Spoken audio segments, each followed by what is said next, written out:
Hello दोस्तों, welcome to our YouTube channel JPSC with Aman. मैं अमन फिर से एक इम्पॉर्टेंट क्लास आप लोगों के लिए लेकर आया हूँ।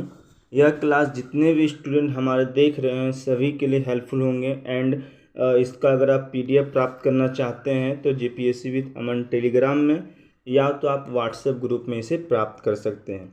यह वीडियो जो है स्पेशल सेमेस्टर 6 वाले एंड पॉलिटिकल साइंस कोर 14 वाले स्टूडेंट के लिए बनाया जा रहा है, जिनका जो ग्रेजुएशन जो है कंप्लीट होगा 2021 से 24 में।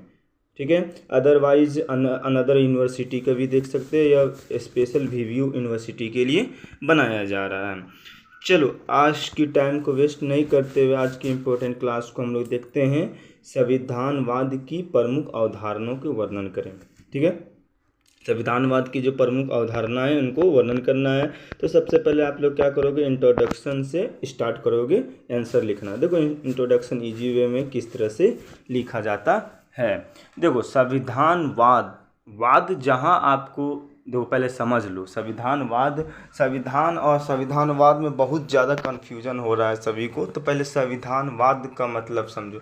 जिस क्वेश्चन में वाद लग जाता है उसका वाद का मतलब होता है विचारधारा। जिस तरह देखो राष्ट्रवाद, उदारवाद, तो वाद का मतलब होता है विचारधारा। यहाँ पर भी हम बात करेंगे संविधान से जुड़ा हुआ विचारधारा के बारे में। ठीक है, चलो अब इतना तो आप लोगों को समझ में आ गया होगा। चलो हम इंट्रोडक्शन को स्टार्ट करते हैं, है ना। संविधानवाद को अंग्रेजी में कॉन्स्टिट्यूशनलिज्म कहते हैं और संविधानवाद शासन जो है, शासन का एक शब्द में अगर अर्थ निकालना चाहेंगे तो सीमित शक्तियों वाला शासन होगा। ठीक है, अगर एक शब्द निकालेगा अर्थात संविधान से जुड़ी हुई एक अवधारणा या विचारधारा है जिसे संविधानवाद कहते हैं। आसान है संविधानवाद समझना। ठीक है, लेकिन संविधानवाद को और अच्छे से समझने के लिए आप इनका जो संविधान से अंतर देखना होगा, संविधानवाद और संविधान का अंतर। चलो देखते हैं क्या है ना। देखो संविधान जो है एक संगठन का प्रतीक है। संविधान क्या है? संगठन का प्रतीक है। लेकिन संविधानवाद संविधान से जुड़ी या तो इसका प्रतीक या विचारधारा है। कितना इजी है ना। आगे देखो, साधनों की सुव्यवस्था की प्रधानता है। यह लक्ष्यों या उद्देश्यों का होता है। ठीक है। थर्ड देखो, यह निर्मित रूप होता है और संविधानवाद जो होता है वो विकास का रूप, मतलब उससे विकास किया जाता है। देखोगे तो पता चलेगा कि यह स्वतंत्रता, मतलब ये स्वतंत्र होता है संविधान, और ये व्यापक रूप होता है। ठीक है, तो इसी प्रकार से हम इनके परिचय को वर्णन कर सकते हैं। अब आपको संविधानवाद क्या है ऑलमोस्ट पूरा समझ में आ गया होगा। अब इनका फिर भी हम परिभाषा दे देते हैं। ठीक है, देखो संविधानवाद एक ऐसी राज्य व्यवस्था की संकल्पना है जो संविधान के अंतर्गत हो तथा जिसमें सरकार के अधिकार सीमित तथा विधि के अंतर्गत हो, उसे संविधान कहते हैं। मतलब संविधानवाद कहते हैं जो संविधान के अंतर्गत होना चाहिए और सरकार का अधिकार जो होता है ना वो सीमित होना चाहिए। तो इसी क्या क्या कहते हैं? संविधानवाद कहते हैं। ठीक है, तो इसी प्रकार से हम बहुत सारे विद्वानों ने भी संविधानवाद को परिभाषित किया है। ठीक है, तो बहुत सारे विद्वान जो भी इसको परिभाषित करता है, तो इसमें से पहला विद्वान जो है J.S. रावसेक के अनुसार, तो इनके अनुसार देख लेते हैं कि संविधानवाद क्या है भाई। तो एक अवधारणा के रूप में संविधानवाद अनिवार्य रूप से सीमित सरकार और शासक तथा शासित के ऊपर नियंत्रित एक व्यवस्था, जो शासित होगा भाई उसके ऊपर एक व्यवस्था होगा। ये किनके अनुसार है? रावसेक के अनुसार। आगे देखते हैं ब्लेंडेन के अनुसार। ब्लेंडेन क्या बोलते हैं संविधानवाद के बारे में कि संवैधानिक शासन यह है जो कि विशेष तथा उदारवादी से है, जो शासन की शक्तियों और उनके प्रयोग को प्रतिबंधित करता हो और राज्य के नागरिकों को स्वतंत्रता प्रदान करता हो। ठीक है, तो इसी प्रकार से हम इनके परिभाषा को वर्णन कर सकते हैं। ठीक है, अब आगे देखते हैं हम संविधानवाद की अवधारणाएं, यानी कॉन्सेप्ट ऑफ कॉन्स्टिट्यूशनलिज्म।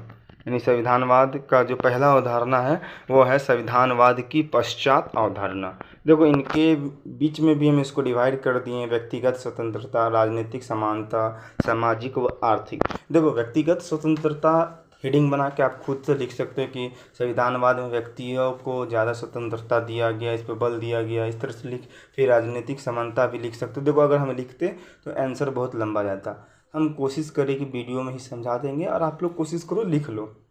ठीक है, इसमें सामाजिक व आर्थिक नहीं है। देखो टॉपिक याद रहेगा तो आप एग्ज़ाम में जाओगे लिख लोगे। ठीक है, कोशिश करो टॉपिक याद करने का, है ना। चलो, ये सब इजी टॉपिक था, जैसे कि लोक कल्याण की साधना।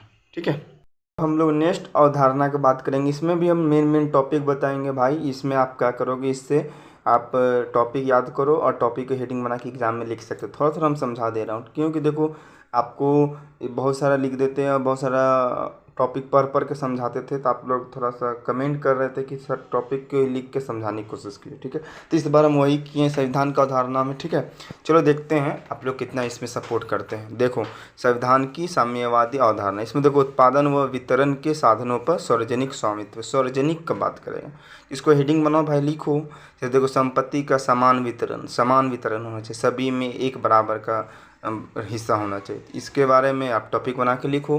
साम्यवादी दल का एक अधिकार होना चाहिए। ये अवधारणा में भी आपको हेडिंग 3 हेडिंग दी हैं। इससे आप क्या करो, याद हेडिंग रखो और उसके पॉइंट बना के एग्जाम में क्या करो, लिख दो, बहुत ईजी होगा। ठीक है, देखो अब इसका नेक्स्ट अवधारणा बात करेंगे। इसमें 3 ही अवधारणा है। नेक्स्ट देखते हैं संविधानवाद की विकासशील लोकतंत्रों की अवधारणा। इसमें भी देखो बहुत सारे पॉइंट बना दिए, जैसे राजनीतिक स्वायत्त की समस्या, इसको हेडिंग बना के लिखो। आर्थिक विकास की समस्या, सुरक्षा की खोज, राजनीतिक सत्ता की वैधता की समस्या, आधुनिकीकरण में रुकावटों की समस्या, राजनीतिक संरचना विकल्पों के चुनाव की समस्या, संविधानवाद निर्माण की अवस्था में है, संविधानवाद मिश्रित प्रकृति रखता है, संविधानवाद प्रवाह के दौर में है, संविधानवाद दिशा रहित चरण में है। तो जितने सारे अवधारणा के पॉइंट बताए हैं भाई, इसको आप लिखो और इसको पॉइंट याद रखो और पॉइंट को जाके एग्जाम में डिफाइन को बहुत डिफाइन करना बहुत ईजी होता है। इस बार हम डिफाइन नहीं किए इसमें, क्योंकि देखो इसको हर ईजी चीज़ को डिफाइन करने लगेंगे तो फिर टाइम ज़्यादा वेस्ट होगा। नेक्स्ट क्वेश्चन भी हमको आप लोगों को क्लास लेना है। ठीक है, चलो मेन पॉइंट हम लिख दिए हैं, इससे पढ़ो और इससे पॉइंट बना के एग्जाम में लिखो। चलो लास्ट में क्या करना है, पॉइंट लिखने के बाद देखो उधर 3 पेज हो जाएगा, इधर 4 से 5 पेज हो जाएगा, तो कितना 8 पेज हो जाएगा। और लास्ट में क्या कर ले, निष्कर्ष लिख दो। अतः उपरोक्त अवधारणाओं को पढ़ने से इस बात की पुष्टि हो जाती है कि संविधानवाद वो विचारधारा है जो शासन व्यवस्था को सही रूप से चलाने का काम करती है और सभी कार्य इन्हीं के अंदर रहकर करना पड़ता है, चाहे वह शासक हो या जनता। इस प्रकार से दोनों बीच में संबंध स्थापित हो जाता है। तो इस तरह से आप इस क्वेश्चन का मतलब आप समझ गए होंगे। फिर मिलते हैं नेक्स्ट वीडियो में, तब तक के लिए बाय बाय, टेक केयर, जय हिंद, जय भारत।